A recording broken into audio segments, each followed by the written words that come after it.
Halo teman-teman semua, kenalin aku Damelia and welcome to my YouTube channel Cerdas Bersama Damelia. Nah, ini adalah gambar arsitektur si 2G ya teman-teman.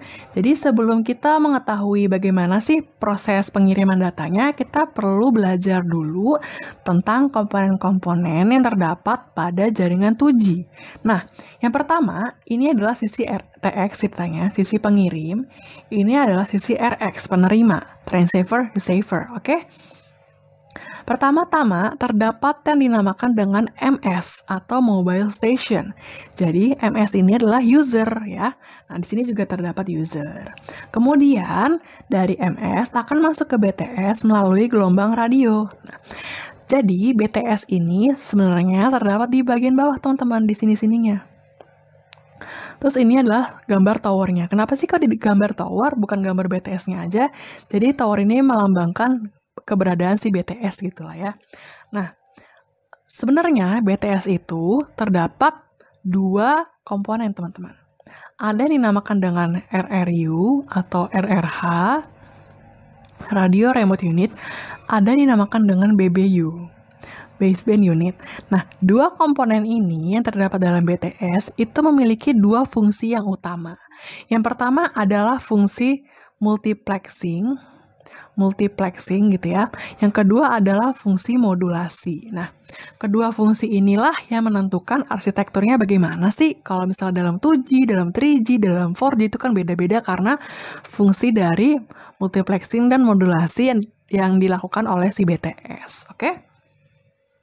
Kemudian, kalau BTS-nya ini sudah banyak banget, dia akan dikontrol oleh BSC, teman-teman. Jadi BSC ini akan mengontrol sebagian banyak BTS gitu ya yang berkeliaran lalu diatur sama dia. Kalau si BSC-nya ini juga ada banyak, akan dikontrol juga yang dinamakan dengan MSC. Jadi di sini ada MSC.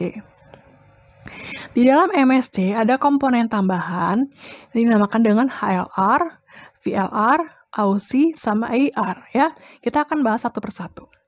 Jadi HLR ini adalah tempat penyimpanan database pelanggan atau database kita, user gitu lah ya.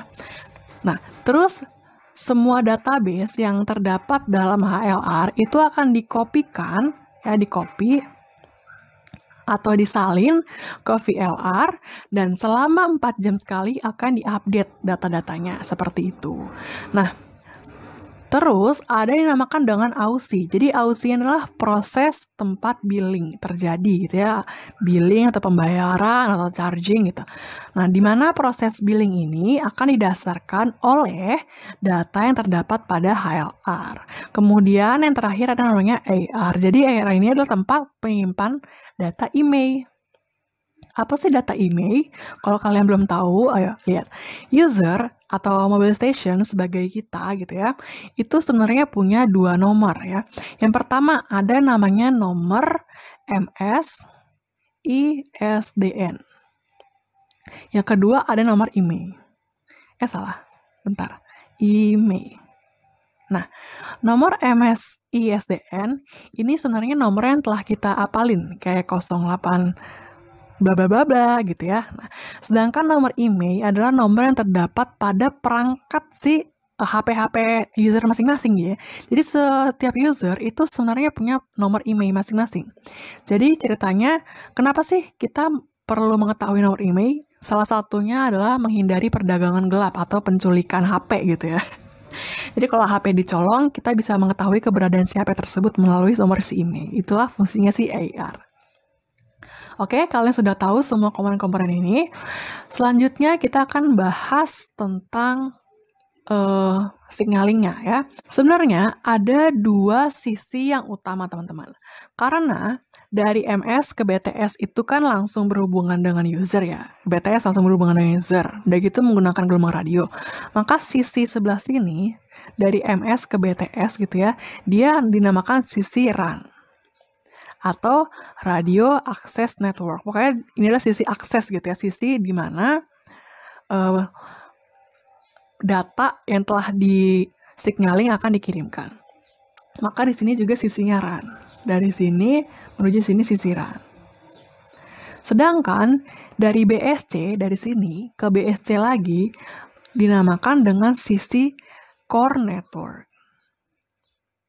Karena disinilah sisi inti di mana proses signaling atau SS7 itu berjalan gitu ya teman-teman. Ketika user A atau user yang ada di Aceh ceritanya gitu ya, ini ceritanya Aceh, pengen melakukan komunikasi dengan user yang ada di B atau Bekasi, ceritanya ini adalah Bekasi,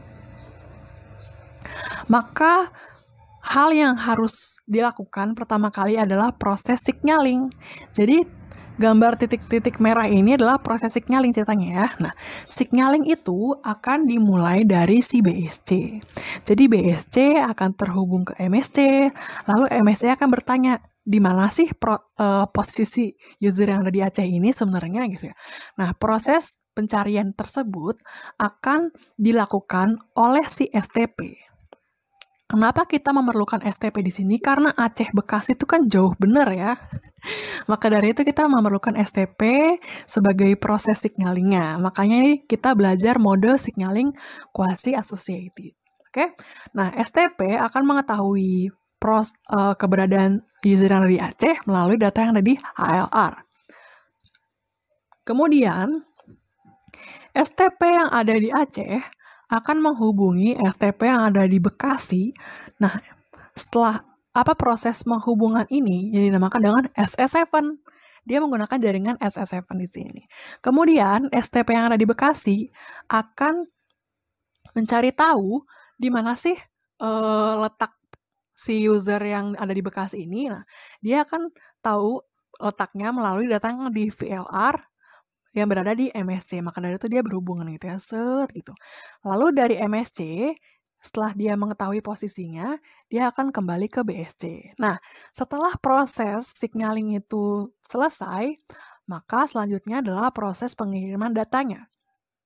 Dari sini, dari MS Aceh ke BTS menggunakan gelombang radio, lalu di sini adalah proses networknya BSC ke MSC, MSC ke MSC lagi, lalu ke BSC, lalu ke BTS, lalu menggunakan gelombang radio sampai deh informasinya di sini seperti itu perjalanannya teman-teman. Oke, perlu diketahui selanjutnya adalah dari MS ke MS lagi itu dinamakan dengan satu PLMN nih, PLMN atau satu operator. Demikianlah penjelasan tentang implementasi SS7 di jaringan seluler.